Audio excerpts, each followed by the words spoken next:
So, more on electrostatics. We're almost done with it, 2 more lessons. So we are looking at the electric field strength from 2 linear charges. Okay, so we've seen electric field strength. We've seen what happens when you have one object, one particle, one charged thing emitting an electric field, and how to determine the strength at a point somewhere near it, right? So now we're going to look at what happens if you've got 2 charges. Because if you have 2 charged particles, they're both going to be emitting an electric field strength, right? So just for funsies, let's draw this in. Let's say that this one is positive and this one's negative.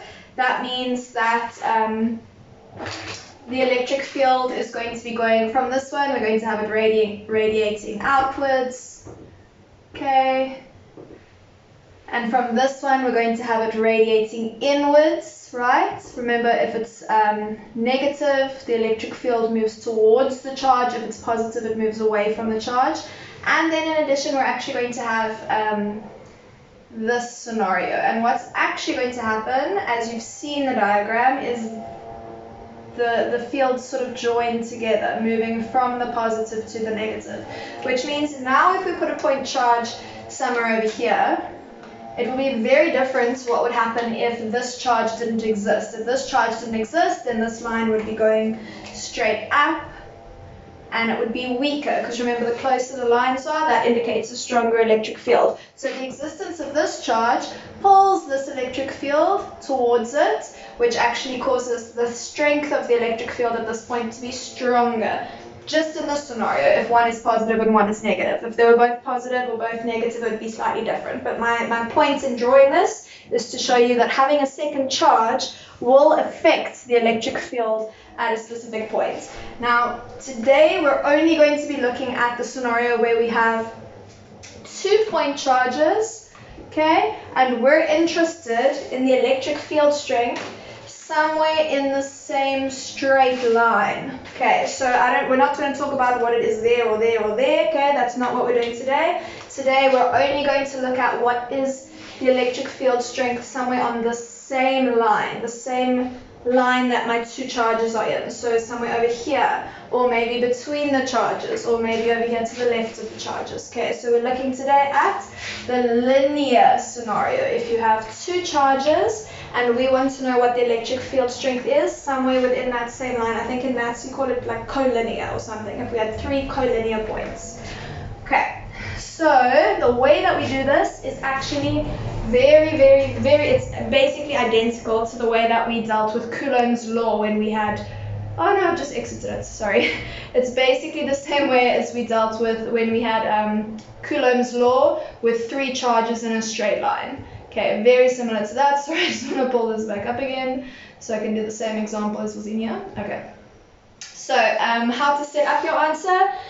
Again, almost identical to Coulomb's law with 3 charges in a row. So first off, you make sure that you know which direction is which. Okay, so you choose a positive direction, and you make sure you know which direction the electric field will be going according to each of the 2 charges, remembering that the electric field will be in the direction that a positive particle would want to move. So it would be away from positive charges and towards negative charges. Okay, then you choose which is positive, towards, or rather say left or right, or up and down if it's vertical. Then you use vector addition, exactly the same as we did with Coulomb's law. Okay, vector addition, except instead of, okay, so step 1, step 2, step 3, we're going to use vector addition.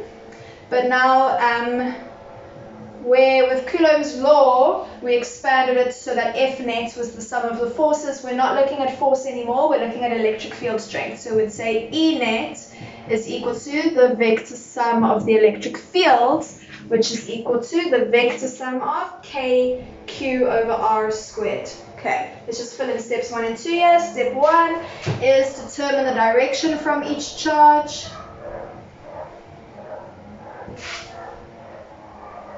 And step 2 is pick a positive direction.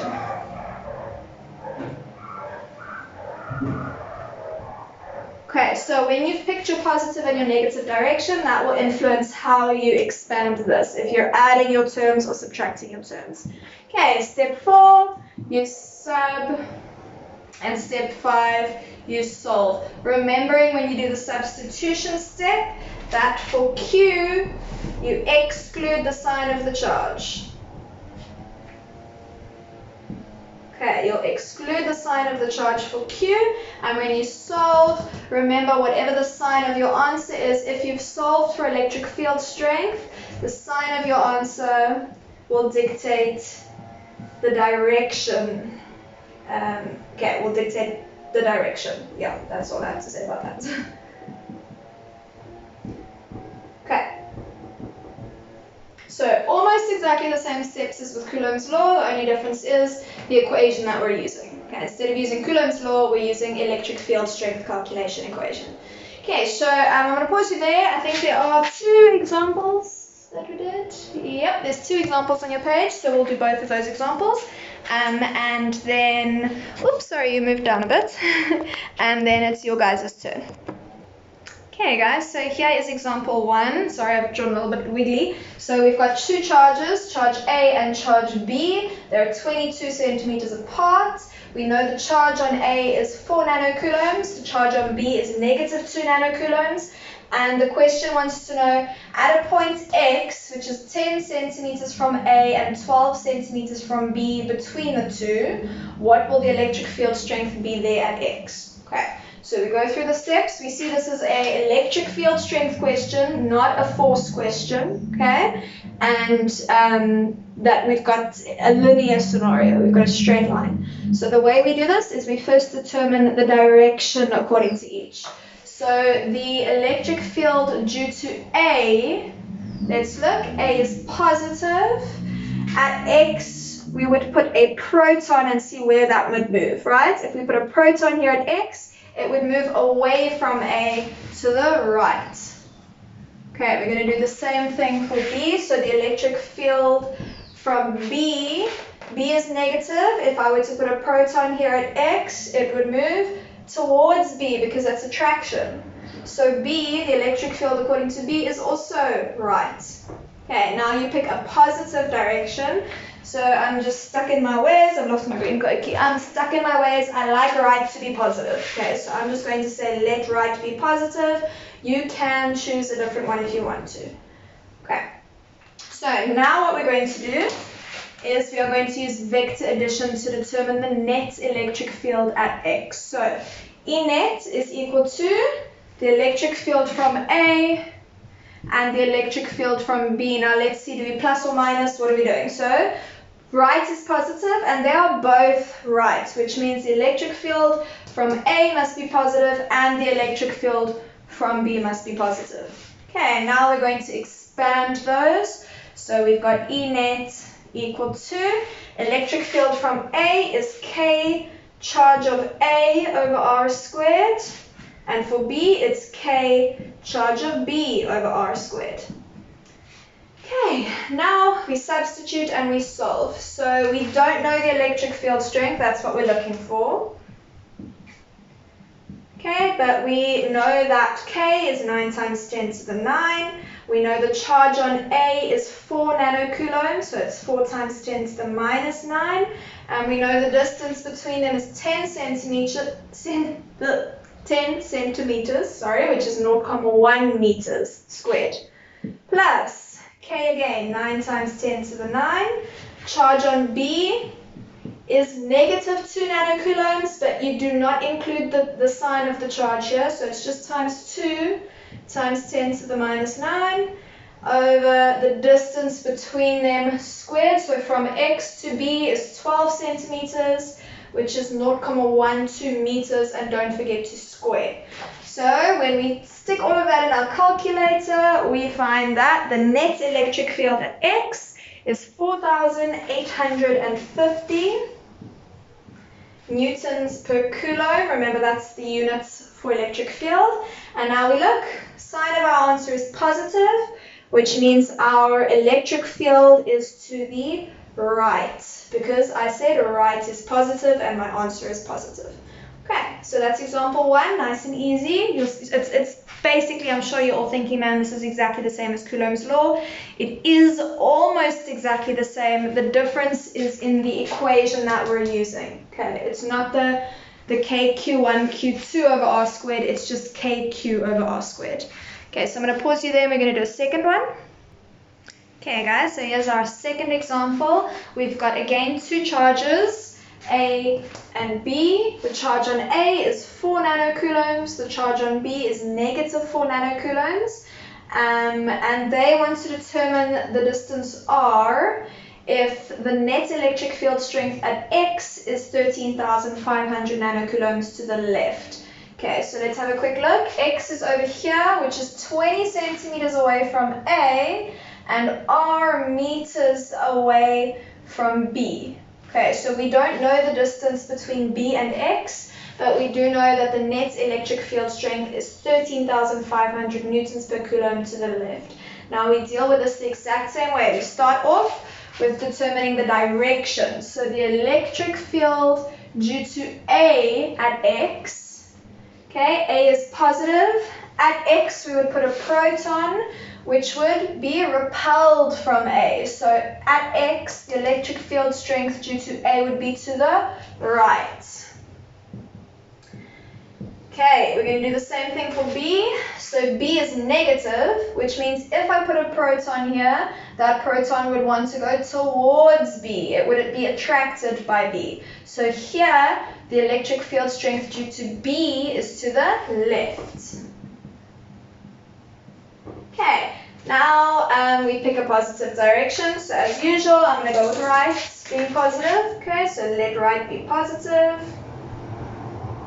And now we set up our answer. Okay, so we're going to say that the net electric field at X is equal to the vector sum of the electric field due to A and B. A is to the right, so A is positive.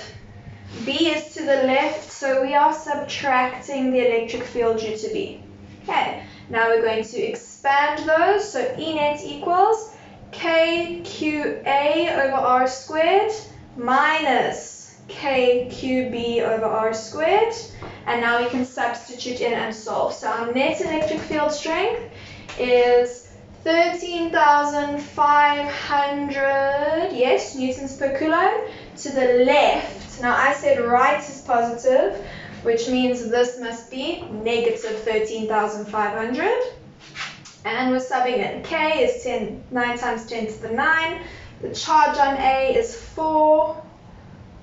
The distance from A to X is 20 centimeters, so that's 0.2 meters squared. Minus K, 9 times 10 to the 9. The charge on B is negative 4, but we do not include the negative. It's just the value, the magnitude of the charge, and it's nanocoulombs, so it's times 10 to the minus 9, over the distance from B to X squared. That distance is R. Okay, so now we've set up our equation. Now we just have to solve for R, which I know can be a little bit tricky.